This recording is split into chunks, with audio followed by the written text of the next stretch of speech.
the 500 years of the Christianity in the Philippines. So I call there that have a mathematical object because there are 1, 2, 3, 4. So that's why the shape is like the square. So I find other. So also this Wi-Fi that I'm finding the mathematical object because in their point is have 1, 2, 3, 4. That the shape is like the square. So I finding the mathematical object. And the last is the Mary plate. So that's why this is called of the Merry Christ.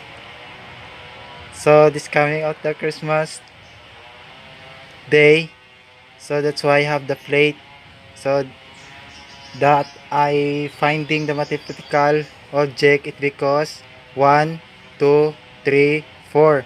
That's why the shape him is like the square. So that's why I finding the mathematical object all about it. Thank you and God bless all of us.